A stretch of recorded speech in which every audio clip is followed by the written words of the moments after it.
सन्मान्य गणेश सावंत हे देवराजेंद्र हो हे तुमच्या मागोमाग कसं का आमच्या मागावर त्यांच्या मागावर तुम्ही गेला म्हणून ते आज आम्हाला इथं घेऊन आले.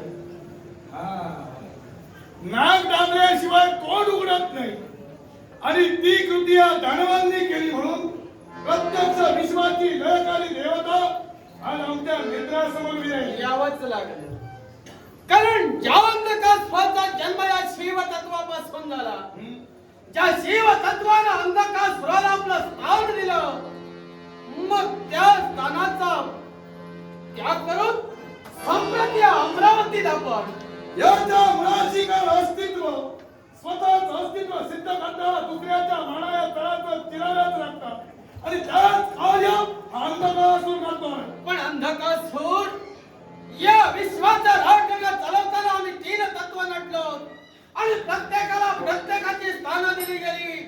संप्रत या देवानं तुला जन्माला घातलं आणि त्याच पाताळ भोवनी तुला स्थान दिलं. मग आज देव साम्राज्यावर स्वारी का? एकाच उद्देशाला श्रीखंडाचा सम्राट होण्याची मत जिज्ञासा स्वतःच्या अंतर्यामी निर्माण झाली आणि तीच परिपूर्ण करण्यासाठी देव तत्वाला आगमन केलं. निश्चितच स्वतःचं कर्तृत्व सिद्ध प्रत्येकानं करावं, पण याचा अर्थ असा नव्हे की दुसऱ्याच्या कर्तृत्वाला घालवून लागेल असा कृत्य आपल्याकडे घडलं जावं. संप्रदाय तू देव साम्राज्यावर स्वारी करतोय. अरे ज्या विश्व कार्यात देवतांचं जेवढं महत्वाचं कार्य आहे, मग त्याच देव तत्वावर राज्य तू स्वारी करून नव्हे तर आक्रमण करून त्रस्त कराशील. या विश्वाचा राजगड सुरळीत चालणार नाही. विश्व लयाला गेला तरी चालेल, पण ज्याला स्वतःच्या अस्तित्वासाठी अंधकासूर झटतोय त्या तत्वापासून ती माघारी केव्हाही मग जाणार जर नाही. एवढा हट्टनिग्रही झाला असेल, नाविलाजाच्या शिव संवादाचा होतोय. या विश्वाचा जो आदिस्तंभ आहे तो मूळ पुरुष आहे. त्याच मूळ पुरुषाचा पुत्र म्हणून आज जर देव तत्वावर मात करू इच्छित असेल तर निश्चितच पुत्राला पुत्र न म्हणता अधर्माचा शेवट ही संहार करते द्यावा लागेल. त्यासाठी देव तत्वाचा श्रेष्ठ असेल आणि पुत्राला त्याचा संवाद करण्याच्या इच्छेने जाणार असतील. त्या पद्धतीने तू हवाशील, त्या पद्धतीने अंधकासूर होईल. मग तेच जर तुला हवं असेल तर नाविलाज माझा होतोय. निश्चितच या अधर्माला रोखण्यासाठी धर्म रक्षणासाठी हा आदिदेव झालाय. तो मेघाप्रमाणे घरात आलाय आणि त्याच तुझ्या वर्गण वाढून पडत मेघा समज करील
याच्या संहारासाठी अहो या विश्वाचा देव नक्कीच योजना करेल.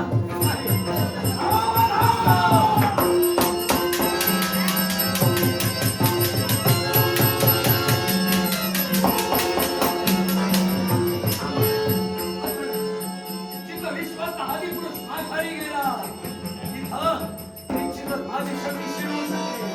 माझ्या आशास्त्र एकच पर्याय वज्रानं याचा घात करावा आणि त्याच्यासाठी वज्राचं आवाहन हा देवराज करतो.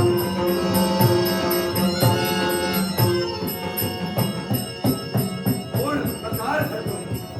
वज्राचं आवाहन करता वज्र प्रकट सुद्धा होत आहे. पण त्यावेळी वज्राला दिशा द्यावी. क्षणार्धात वज्र अदृश्य होत आहे. नाही, पुन्हा एकदा प्रयत्न करावा. वज्राचं आवाहन करावं.